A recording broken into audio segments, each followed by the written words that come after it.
ان کو چیز نظر آنے کے باوجود وہ نہیں سمجھ سکتے تھے، بول نہیں سکتے تھے، وہ کان، ان کے کان اچھائی سن نہیں سکتے تھے، زبان ان کی کلمہ پڑھنے سے محروم تھی، آپ کی رسالت کا اقرار کر لیتے، آپ کو آپ صلی اللہ علیہ وسلم اللہ کا نبی مان لیتے، مسلمان ہو جاتے، آپ کا کلمہ انہوں نے پڑھنا تھا، انہوں نے کہنا تھا لا الہ الا اللہ محمد رسول اللہ، اور وہ مسلمان ہو جاتے۔ لیکن یہ زبان، یہ دل، یہ کان، یہ آنکھ، ناک سب اعضاء ہوتے ہوئے بھی، وہ انسان ہوتے ہوئے بھی پوری صلاحیتیں رکھنے کے باوجود ہر صلاحیت سے وہ محروم تھے، نہ وہ سن سکتے تھے، نہ وہ دیکھ سکتے، نہ وہ، لیکن ان کی بدقسمتی تھی کہ انہوں نے کافر رہنا تھا، اور کافر ہی رہے اور کافر ہی مرے، اور ٹھکانہ بھی ان کا دوزخ ہے۔ شاعر نے بیٹا جس حقیقت کا اظہار کیا ہے اس نعت میں، وہ اس کی عقیدت ہے،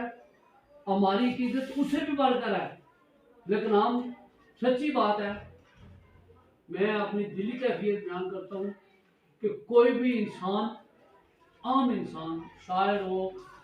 کوئی بھی اس کی حیثیت، استاد ہو، طالب علم ہو، کوئی بھی ہو، وہ نبی کریم صلی اللہ علیہ وسلم نے جتنی بھی محبت کا اظہار کرے تو وہ کم ہے۔ آپ کی شان اتنی بلند ہے، اتنا بلند اور اعلیٰ اور رفع آپ کا مقام ہے کہ ہم سوچ نہیں سکتے کہ ایک عام امتی آپ صلی اللہ علیہ وسلم کی شان بیان کر سکے گا۔ شان اگر کوئی بیان کر سکتا ہے تو وہ جس رب نے اپنے نبی کو اس دنیا میں بھیجا اور اپنے نبی کو پیدا فرمایا، مبعوث کیا، آپ کو آخری نبی بنا کے بھیجا، وہ رب ہی اپنے نبی کی شان جانتا ہے۔ شاعر نے جس محبت کا اظہار کیا ہے، ہم بھی اسی محبت کا اظہار کرتے ہیں۔ تو آج کا سبق اسی پہ ختم کرتے ہیں، اور میں امید کرتا ہوں کہ میں کوشش کرتا ہوں کہ آپ کو کچھ چیز سمجھا سکوں۔ تو میں نے آپ کو نظم پڑھنے کا طریقہ بتایا، اشعار گمانی، بیٹا سمجھنے کی کوشش کریں، ٹھیک ہے، ذہن شیل کریں۔ اب آپ نے کیا کرنا ہے، یہ 2 نظمیں آپ نے پڑھ لی، ان کو گھر پہ جا کر پڑھنا ہے، جو لفظ نہیں پڑھنا وہ مجھ سے پوچھ لینا، کچی پینسل نشان لگا لینا، مشق یاد رکھو جو پڑھا ہے، کوشش کرو اپنے اندر صلاحیت پیدا کرو کہ مشق خود حل کرو۔ کل اس کی جو مشق ہے نا، اس کو گھر پہ کوشش کرو حل کرنے، کچھ تم حل کرو، کچھ میں کروں گا، کل یہ یہاں بیٹھ کے ہم یہ پڑھ کے یاد رکھو۔ کہانی پڑھنے کا مقصد یہ ہے کہ کہانی آپ نے پڑھ لی ہے، کہانی کے آخر میں جو مشق ہے وہ اگر آپ حل کر لیں تو آپ سمجھ لیں کہ آپ نے سمجھ لیا۔ اگر آپ مشق حل کر دیں تو آپ سمجھیں آپ کے پلے کچھ نہیں پڑا۔ ٹھیک ہے، اسی کے ساتھ آج کا سبق میں اختتام کرتے ہیں۔